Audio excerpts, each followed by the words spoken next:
My name is Maya Thomas. I'm 29 years old, and I'm a trauma nurse. I spend my life standing between people and the dark, fighting for seconds, for heartbeats, for the chance to say goodbye. But on a rainy Tuesday night at exactly 11:18 p.m., while I lay in a drug-induced coma with a ventilator breathing for me, the man who gave me life decided it was time to take it back. "Let her go," my father said. He didn't say it to a priest or a counselor. He said it to the billing department of St. Jude's Hospital.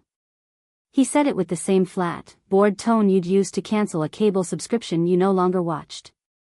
No trembling lip. No tears. Just a signature on a Do Not Resuscitate order that had nothing to do with my medical prognosis and everything to do with a spreadsheet. He signed my death warrant because the cost of my survival had finally exceeded his budget for my existence. He thought that was the end of the line. He thought the machines would hiss, the monitors would go flat, and he'd walk away with a clean slate and a grieving father's sympathy. But when I woke up 3 weeks later, my body a map of bruises, my mind a fractured mosaic of the accident, I discovered that the DNR wasn't the worst thing he'd done while I was unconscious. He had spent my 3 weeks of silence trying to erase my entire future, building a house of lies on a foundation of forgery. He forgot one thing about me, though. I'm a nurse. I know exactly how to find the rot in a system.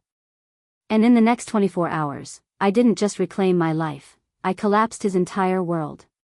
He never saw it coming, because he never understood that some debts are paid in more than just cash. To understand the man who signed that paper, you have to understand the hole in my heart. I was born with a ventricular septal defect.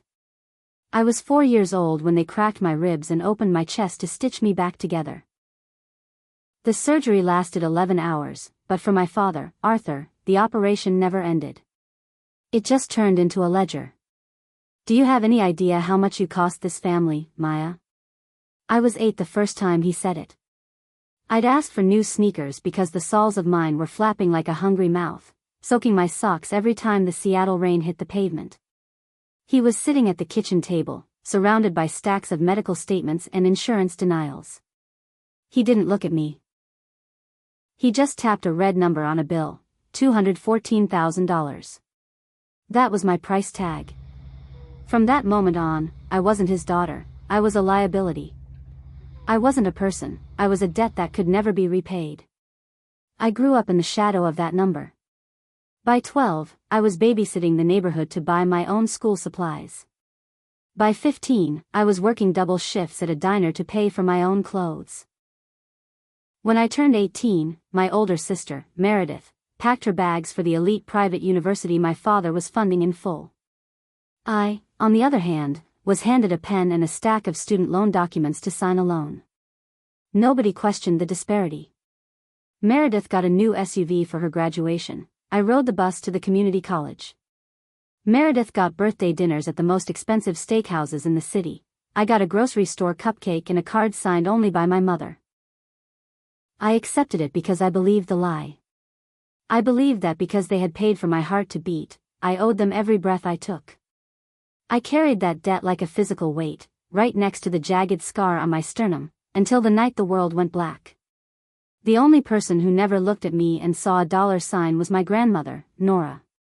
She lived in a small, cedar-shingled cottage on the edge of the Sound, a place that smelled of salt air, dried lavender, and old books. Nora was the only one who ever asked me how my day was without checking my pockets first. Every Saturday, after my grueling shifts at the hospital, I'd drive out to see her. We'd sit on her porch swing, watching the fog roll over the water, and she'd tell me stories about a version of my father I'd never met, a man who wasn't obsessed with interest rates and equity. But near the end, as her voice grew thin and her hands began to shake, her stories changed. They became warnings. "I've balanced the books, Maya," she whispered to me one afternoon, her eyes sharp with a sudden, lucid fire. "When the time comes, a man named Vance will find you. Don't let your father see the ledger. He spent his life trying to own things that don't belong to him." I thought she was confused. She was 84, and the shadows were closing in. I assumed Vance was a character from one of her old novels or a memory of a long-dead friend. My father hated those visits. "You're wasting gas," he'd growl when I got home. "She doesn't even know who you are. You're just looking for a handout." He couldn't imagine a relationship that wasn't transactional. When Nora died in March, he handled the funeral with a cold, surgical efficiency. He didn't let me speak. He kept the service under 30 minutes and spent the reception talking to a real estate agent about the market value of waterfront teardowns. I stood in the back, grieving in silence, waiting for a man named Vance who never showed up. I thought Nora's secret had died with her. 3 months later, I was driving home from a 12-hour overnight shift in the ICU. It was 4:17 in the morning, and the Seattle rain was coming down in relentless, gray sheets. I was calculating the seconds, how long until I could close my eyes, how many hours of sleep I could steal before the next shift. I never saw the truck. It ran the red light at 50 miles an hour, hitting my driver's side with a sound like a world ending. The frame of my car folded inward like wet paper. I'm told I was conscious for exactly 90 seconds, just enough time for the first responder to hear me gasp my name before my brain began to swell and the darkness swallowed me whole. I was rushed to my own hospital. St. Jude's. The place where I'd spent 6 years saving lives was now the place trying to save mine. Traumatic brain injury, for shattered ribs, internal hemorrhaging that wouldn't stop. The ER team, my friends, my colleagues, opened me up within the hour. But I needed more. A specialist, a second surgery, a long-term stay in the neuro-ICU. They called my next of kin at 10:30 that night. My father arrived at 10:47. He didn't ask to see my chart. He didn't ask the nurse if I was in pain. He walked straight to the billing office and asked the one question that has defined his entire life. "How much is this going to cost?" The head nurse that night was Sarah. She'd known me since I was a student. She was the one who stood behind the station and watched my father walk out of the billing office and find the lead surgeon, Dr. Miller. Sarah told me later that her knuckles went white as she watched the interaction. "The second surgery," my father said, his voice as steady as if he were negotiating a car repair. "What's the estimate?" Dr. Miller told him the truth. 200,000, maybe more, depending on the complications. He explained that while insurance would cover the bulk, the out-of-pocket costs would be staggering. He also mentioned that since Arthur had co-signed my old medical accounts when I was 18, he was legally linked to the debt. My father didn't blink.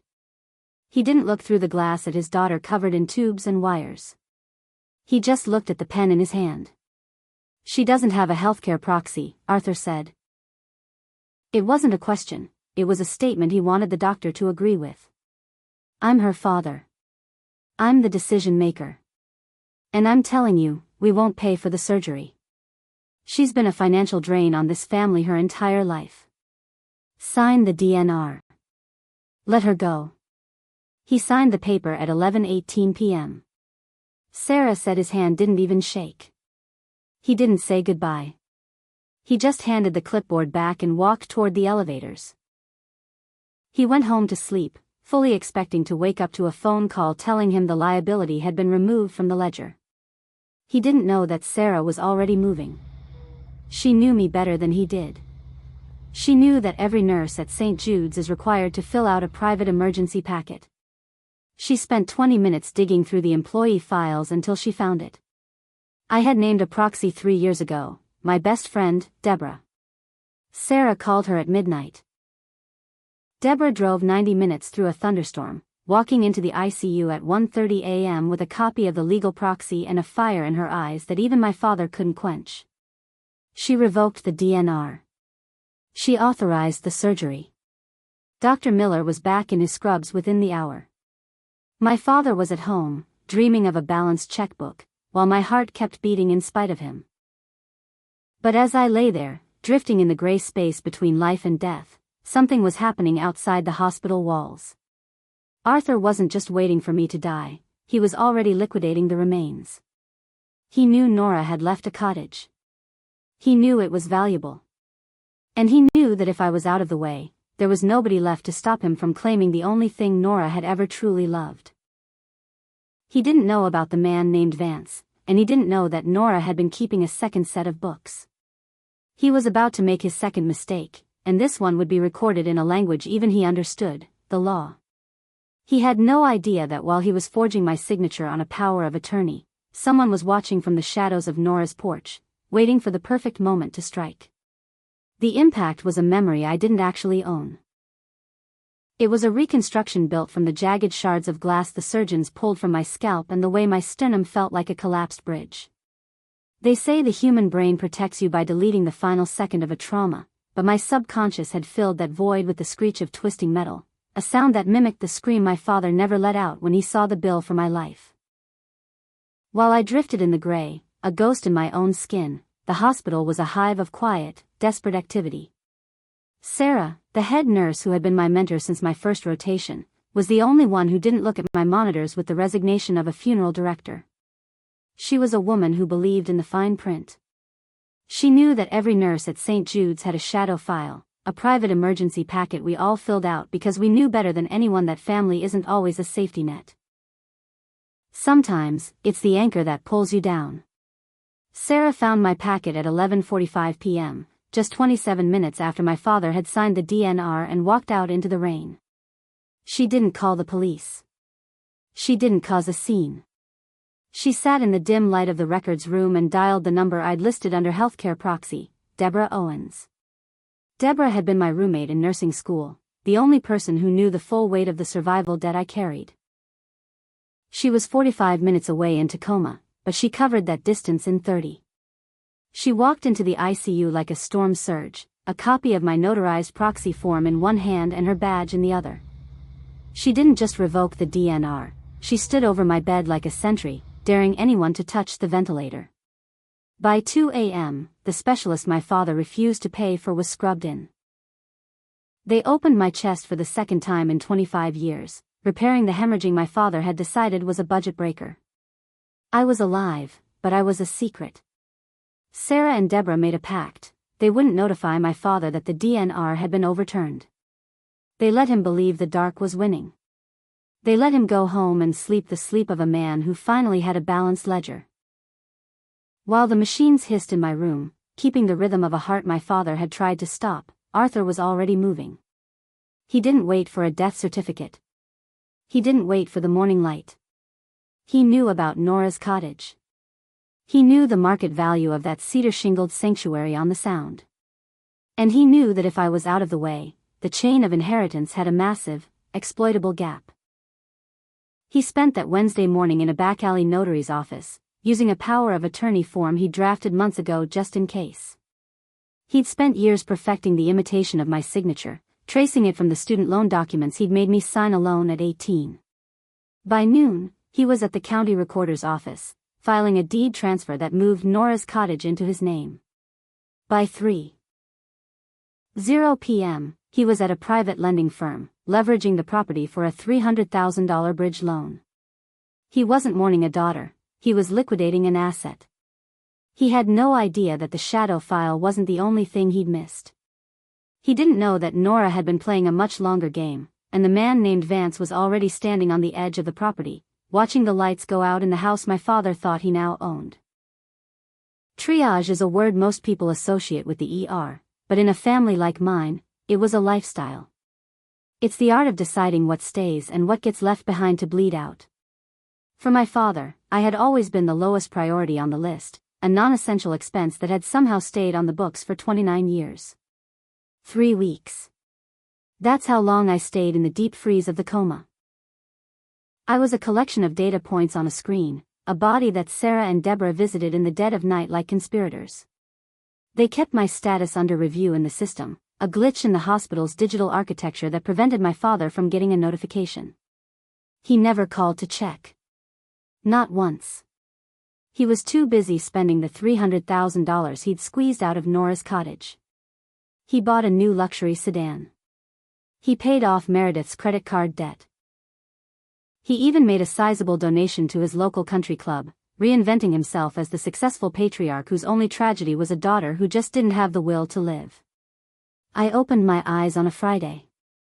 The light was flat and sterile, the kind of white that suggests there's nothing left to see. My throat felt like it had been scrubbed with sandpaper from the intubation, and my ribs were a cage of white-hot needles. Sarah was there. She didn't smile. She just took my hand, her grip like iron, and leaned in close. "You're back, Maya. But you need to listen. Your father, he thinks you're gone. He signed a paper to make sure of it." She told me everything. The 11:18 p.m. signature. The financial drain comment. The forged power of attorney. I lay there, the monitor beeping in a frantic, erratic rhythm that matched the cold fire spreading through my veins. It wasn't sadness. It wasn't the grief of a daughter who realized she wasn't loved. It was the clarity of a survivor who realizes the predator is still in the room. I wasn't just a nurse anymore, I was the auditor. And I was going to go through every line of my father's life until the numbers finally broke him. The first thing I did when they removed the tubes was ask for my phone. It was in the plastic patient belongings bag, the screen cracked but the battery holding a ghostly 10%. I didn't call Arthur. I didn't call Meredith. I scrolled through my contacts until I found the name Nora had whispered, Vance. I'd always assumed it was a first name. I was wrong. It was a law firm. Vance, Sterling, and Associates. When the man on the other end picked up, his voice was like a heavy door closing. "Maya Thomas," he said, and I could hear the rustle of a thick folder being pulled from a shelf. "Your grandmother told me you'd be the one to call.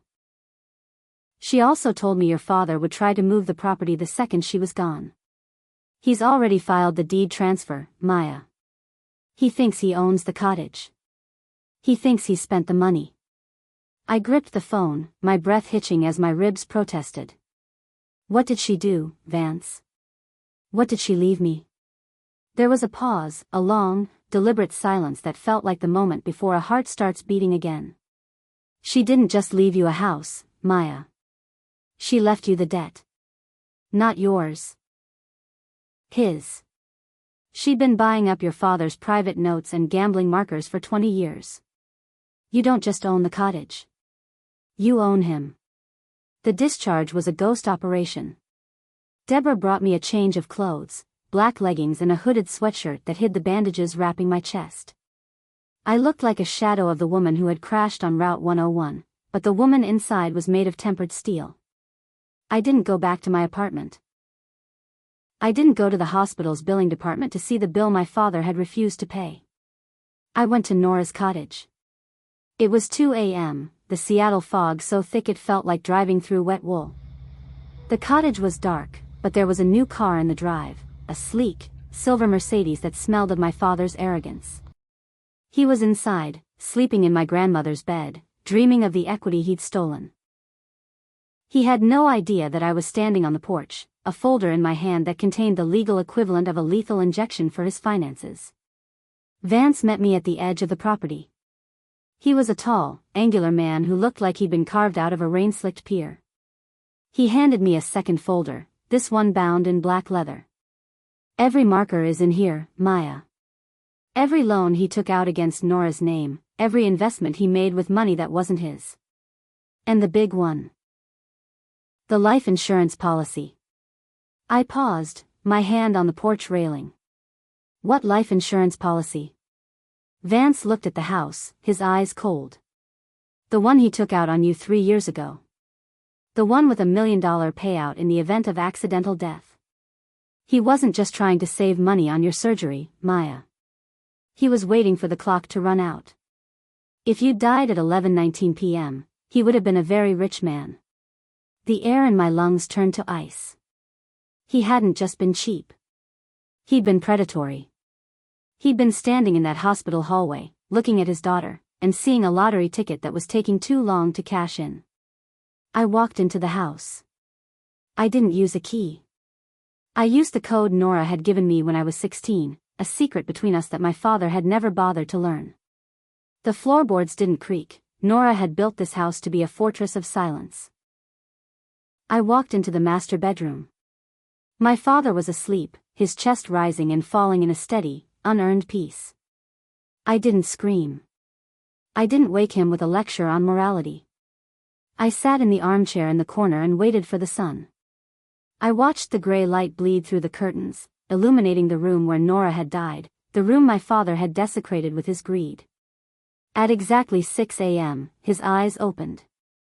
He saw the shadow in the corner. He saw the silver blonde hair and the bandages peeking out from the sweatshirt. He didn't say my name. He didn't ask if I was a ghost. He looked at the folder in my lap and said the only thing a man like him could say when faced with the resurrection of a liability. "How did you get in here? You're supposed to be dead." The bill was final. I opened the folder, the paper crisp in the morning silence, and looked at the man who had signed my life away for $1 million payout. "The bill is just getting started, Dad. And this time, I'm the one who's collecting." He reached for the phone, probably to call the police, but I held up a single sheet of paper, the life insurance policy with his forged signature on the beneficiary change. "Go ahead, call them. I'd love to tell the feds about the $1 million reason you signed my DNR." His hand froze. The silver Mercedes in the drive, the $300,000 loan, the country club donation, it was all built on a foundation of air. And as the fog began to lift from the sound, I realized that the man named Vance wasn't just a lawyer. He was the auditor of a very specific kind of sin. "There's one more thing you should know, Richard," I said, my voice as steady as the heartbeat he'd tried to stop. "Meredith's university tuition? It wasn't paid for by you. It was paid for by Nora. And she put a character clause in the trust." The master bedroom in Nora's cottage was filled with the kind of morning light that didn't feel like a blessing, it felt like a spotlight on a crime scene. My father sat upright in my grandmother's bed, his face a gray, sagging mask of disbelief. He looked at me as if I were a glitch in his reality, a ghost that had wandered out of the ICU and into his bedroom to demand a recalculation. He didn't ask how I was alive. He didn't ask if I was in pain. He looked at the black leather folder in my lap, the weight of 20 years of Nora's silent warfare, and I saw his eyes dart toward the door. He was looking for an exit that didn't exist. "The character clause," I repeated, my voice a low, steady hum that vibrated in my chest, right against the bandages. "Nora knew you'd eventually try to trade the people you supposedly loved for a better interest rate, Dad. She knew Meredith's tuition was the only leverage she had to keep you on a leash." I opened the folder and pulled out a single sheet of parchment.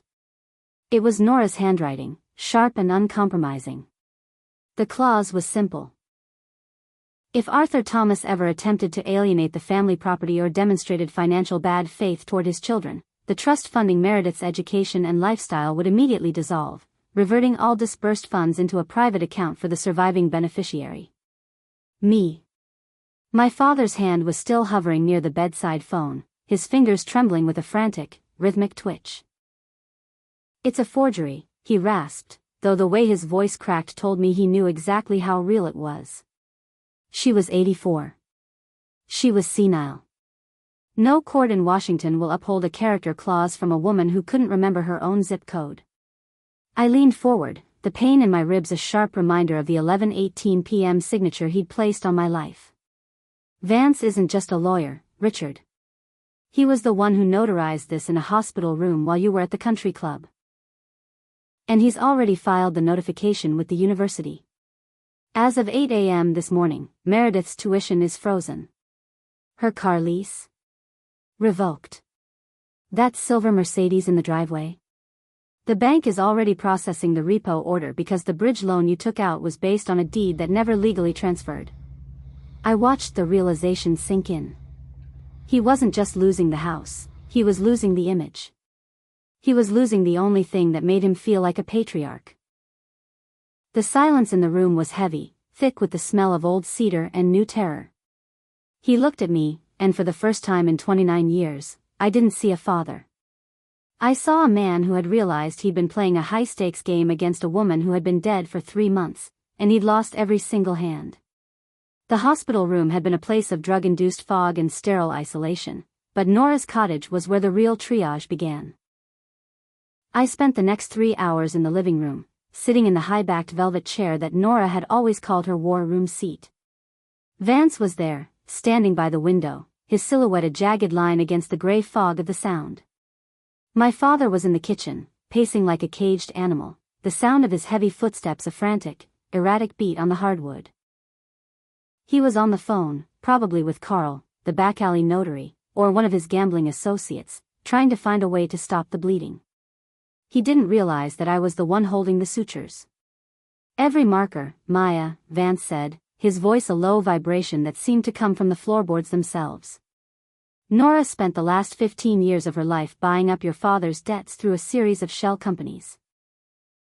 Every time he went over his limit at the casino in Vancouver, every time he leveraged his business notes to cover a bad week on the horses, Nora was there to buy the paper. She didn't do it to help him. She did it to own the debt." He handed me a second ledger, this one smaller, bound in red. It was a list of names and numbers that read like a map of my father's secret life. I saw amounts that made my head spin, 30,000 here, 50,000 there. He'd been bleeding out for years, and Nora had been the one keeping the pulse going, just so she could be the one to decide when it stopped. I looked at the red book and thought about the $214,000 price tag he'd placed on my head when I was 8 years old. He'd spent 2 decades making me feel like a burden while he was secretly flushing the family's future down a drain in a high-limit room. The survival debt I'd carried wasn't mine, it was his. I was the collateral he'd been using to stay afloat. I stood up, the movement slow and deliberate, my body a cage of aching bone and tempered will. I walked into the kitchen. My father dropped the phone the second he saw me. He looked at the red ledger in my hand, and the mask finally fell. The successful patriarch was gone, replaced by a man who looked like he'd been caught stealing from a collection plate. "Maya, listen," he began, his voice taking on that oily, manipulative charm he used when a deal was going sideways. "We're family. This thing with Nora, it was just a way to keep the estate together. I was going to pay it back. I was going to make sure you were taken care of once the Meridian Project cleared." "The Meridian Project doesn't exist, Richard," I said, and I watched the color drain from his face. Vance ran the title search. "It's a shell. You've been using Nora's equity to float a fantasy for 3 years. And that $1 million life insurance policy you took out on me? The feds are going to be very interested in why you changed the beneficiary to a private offshore account 3 weeks before my accident." I stepped closer, until I could see the sweat beading on his forehead. "You didn't sign that DNR because the surgery was expensive. You signed it because I was the only asset you had left to liquidate. You were waiting for the 11:18 p.m. heartbeat to be my last, so you could cash in the final marker." He reached out, his hands shaking, trying to grab my arm, but I stepped back. I wasn't his daughter anymore. I was the auditor of his soul. And the audit was final. The fog on the sound had started to lift, revealing the cold, gray beauty of the Pacific Northwest, but the atmosphere inside the cottage was a storm of its own making. My father sat at the kitchen table, the very place where he'd once told me I was a financial drain, and stared at the red ledger as if it were a physical weight. He was trapped between the legal fire of Vance's injunctions and the social death of Nora's character clause. If he fought me for the cottage, he lost Meredith's future and exposed his fraud to the feds. If he walked away, he left with nothing but the clothes on his back and the resold boots he'd lied about for 20 years. He looked at me, and I saw a flicker of the old Arthur, the predator who always finds a way to spin the narrative. "You think you're so righteous, Maya," he hissed, his eyes narrowed into slits of bitter fire. "You think Nora loved you? She didn't. She used you as a weapon against me because she couldn't control me. She spent 20 years building a trap for her own son, and she used you as the bait." "Maybe," I said, and the word felt like a mountain between us. "But I'm the only one who survived the trap. And I'm the only one who can decide if the door stays locked." I turned to Vance, who was checking his watch. It was 11 a.m. In 18 minutes, it would be exactly 1 week since the signature that was supposed to end my life. "The police are on their way, aren't they?" my father asked, his voice a dry rasp. "You've already called them. You're going to send your own father to a federal pen for a few forged signatures and some gambling debts. I looked at him, and for the first time, I felt a wave of pity, not for the man, but for the ghost he had become. I haven't called the police, Richard. Not yet. I'm a nurse. I believe in giving the patient a choice, even when they're terminal. I laid 3 documents on the table. The first was a voluntary confession of fraud and forgery. The second was a full quitclaim deed for Nora's cottage and all associated properties. The third was a letter of resignation from his position as trustee of the family estate. Sign these, and I tell the insurance company there was a clerical error with the beneficiary change. Vance keeps the ledgers in his vault, and you leave this state tonight. You go to Allentown, you stay with Uncle Leo, and you never contact me or Meredith again. You live on the pension you actually earned, and you leave the Thorne name in the dirt where you found it. He looked at the papers, his hand hovering over the pen. I could see the gears turning, the predator trying to find one last angle. He looked at the clock. 11:16, 11:17.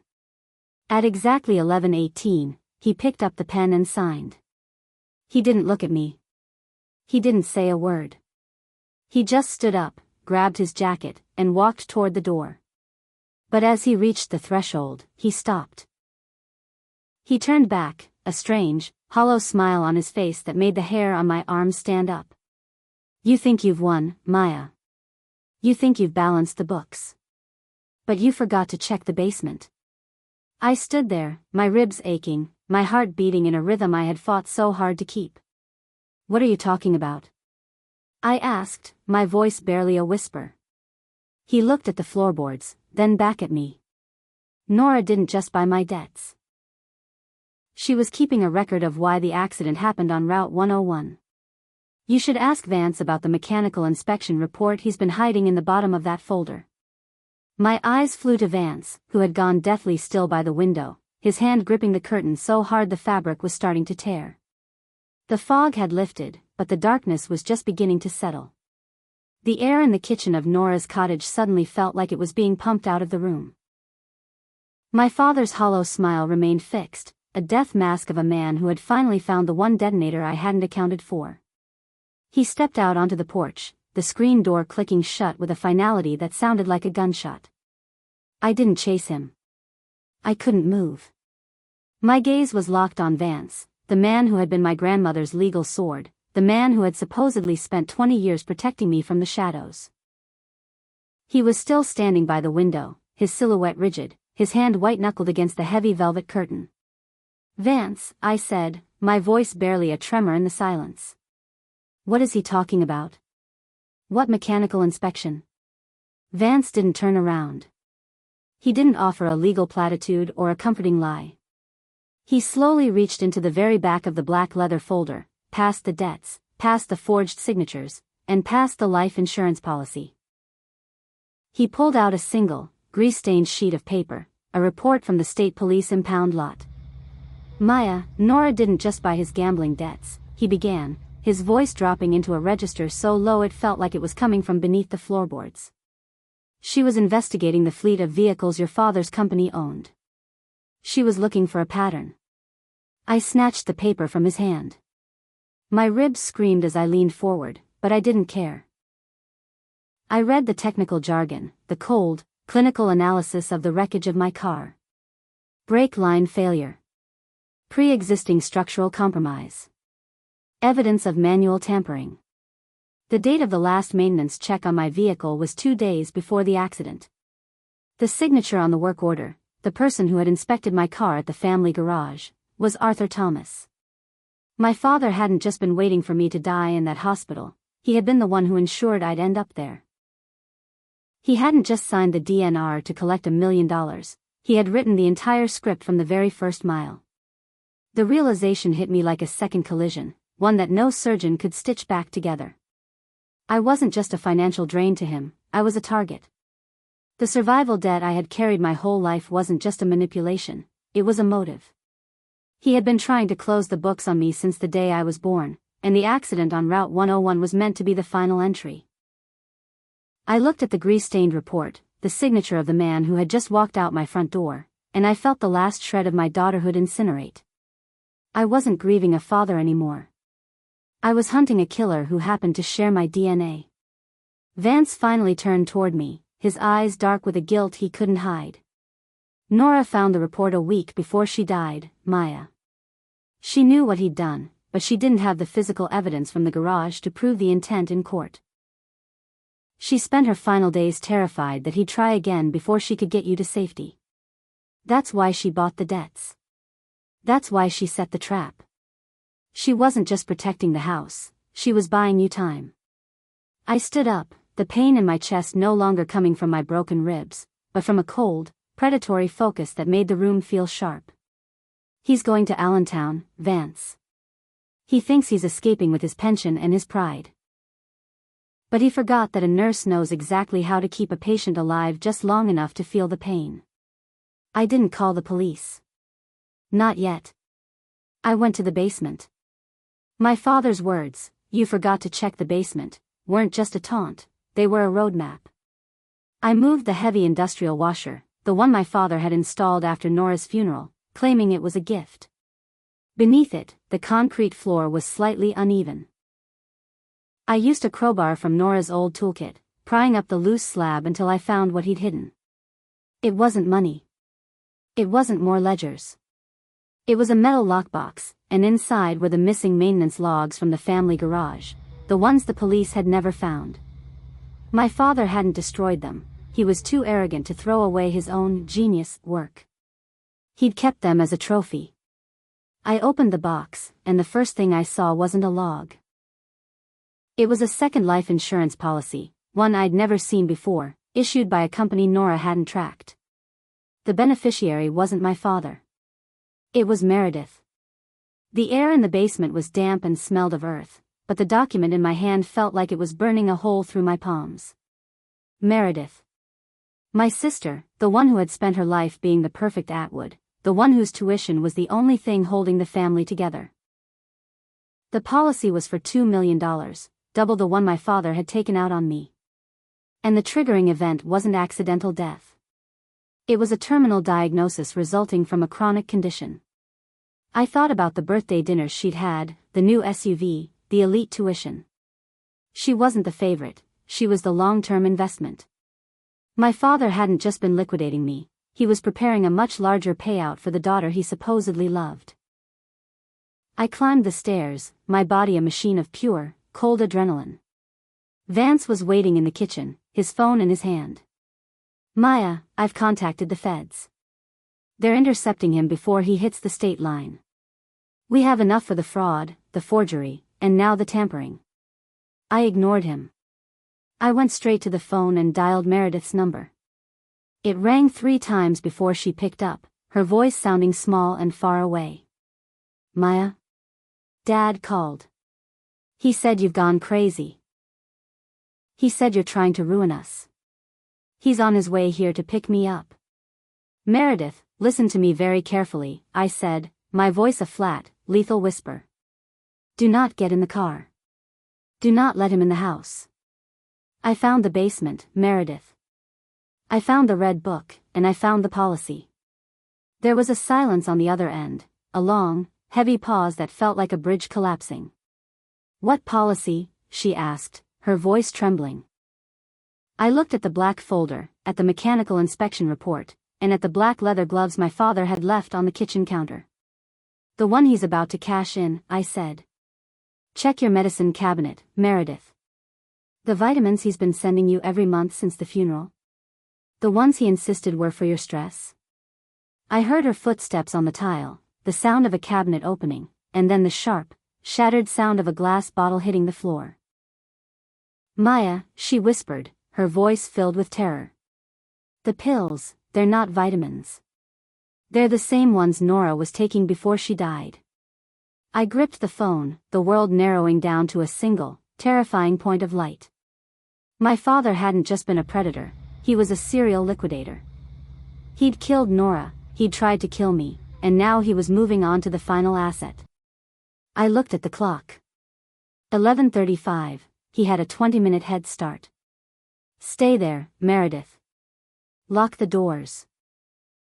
I'm coming." I hung up and looked at Vance. "He's not going to Allentown. He's going to finish the audit. I grabbed my jacket and the black leather folder, but as I reached for the door, I saw a new notification on my phone.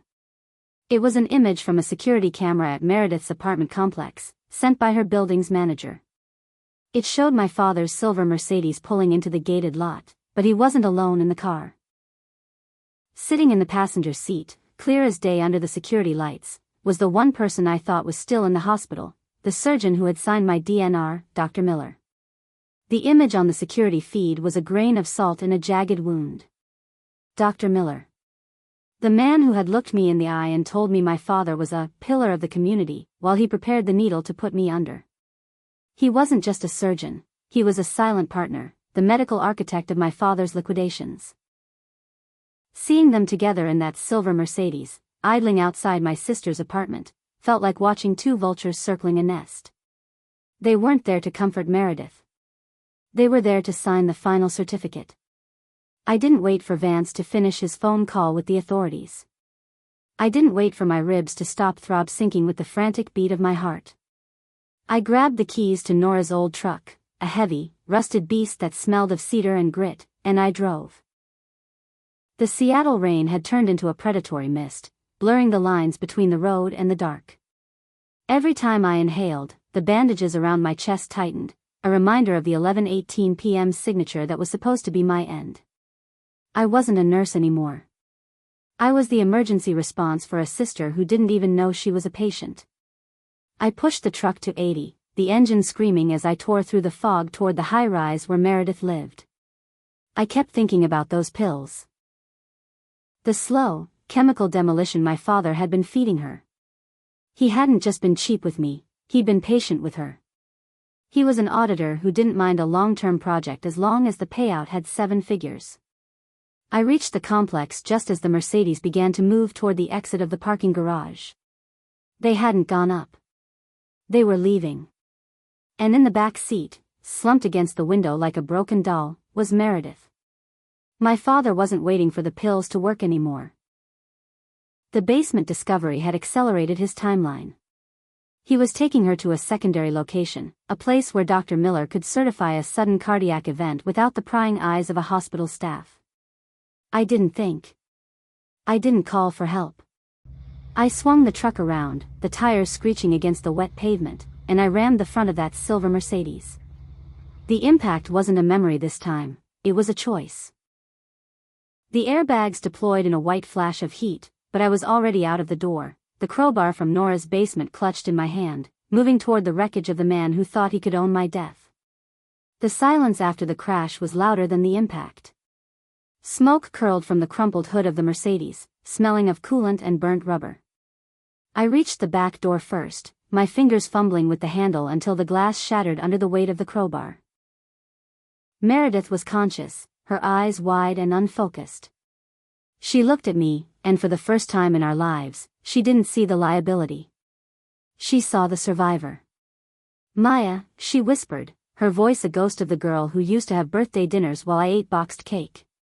He said it was for my heart. Like yours.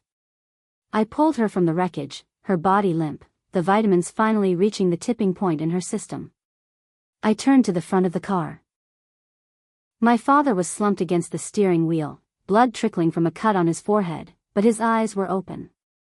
He looked at me through the cracked windshield, and the predator was still there.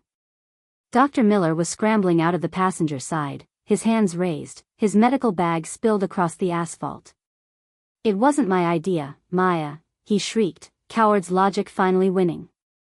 He had the markers. He was going to ruin my practice. I didn't look at Miller. I looked at Arthur. I walked to the driver's side and pulled the door open. My father didn't reach for a weapon. He reached for the black leather folder I had dropped on the ground. Even now, in the dirt, he was trying to balance the books. The policy, he rasped, the words thick with blood. It's valid, Maya. You can't prove intent. I leaned in, the cold rain washing the soot from my face, and I held up the grease-stained mechanical report from the basement. I don't have to prove intent to a judge, Dad. I just had to prove it to the feds. They've been at the cottage for 20 minutes. They found the locker. They found the second set of books. I watched the last flicker of the auditor die in his eyes. He wasn't a patriarch anymore. He was just a man sitting in a wrecked car, realizing he had spent 30 years building a house of cards in a hurricane. I heard the sirens then, real ones this time. A wall of blue light cutting through the Seattle mist. Vance was leading the charge, but I didn't wait for the handcuffs. I sat on the wet pavement, holding my sister's head in my lap, feeling the steady, stubborn rhythm of her heart. The recovery wasn't a headline, it was a slow, quiet restoration. Meredith spent 2 weeks in the toxicology ward, the same hospital where I had been a secret. I sat in the chair next to her bed every single night. I wasn't a visitor on a log. I was the guardian of the pulse. We didn't talk about the money or the Mercedes. We talked about Nora. We talked about the porch swing and the smell of lavender. We talked about the fact that the survival debt was officially paid in full. My father and Dr. Miller were processed through a federal system that doesn't care about social standing or country club donations. The character clause held. The cottage stayed mine, and the trust reverted, ensuring that Meredith would never have to rely on a predator for her future again. I'm back at Nora's cottage now. The fog is gone, and the sound is a mirror of a sky that finally looks clear. I spent the morning in the garden, pulling the weeds that had grown while I was fighting for my life. My ribs still ache when the weather turns, a permanent signature of the man who tried to let me go, but I don't carry the weight of the bill anymore. I walked down to the water's edge and opened the red ledger, the record of my father's sins. I didn't hand it to a lawyer. I didn't save it for a sequel. I tore the pages out, one by one, and let the salt water take the numbers. The gambling debts, the forged signatures, the 11:18 p.m. timestamp, they drifted away, dissolving into the deep gray of the Pacific. I'm Maya Thomas. I'm a nurse, a sister, and a homeowner. I've learned that life isn't a ledger to be balanced. It's a heartbeat to be protected. I've learned that the most expensive things in this world are the ones that don't have a price tag, like the way Meredith looks when she finally smiles, or the way the porch swing creaks in the wind, sounding exactly like a grandmother saying, "I told you so." I looked at the scar on my chest, the jagged line that started this whole story, and I realized it wasn't a mark of what I cost. It was a map of how I survived. I walked back into the cottage, the scent of lavender meeting me at the door, and I didn't look at the basement. I looked at the kitchen table, where a fresh pot of coffee was waiting. I'm finally off the clock. The audit is over. And for the first time in 29 years, the books aren't just balanced, they're closed. Thank you for watching. Subscribe Family Files for more.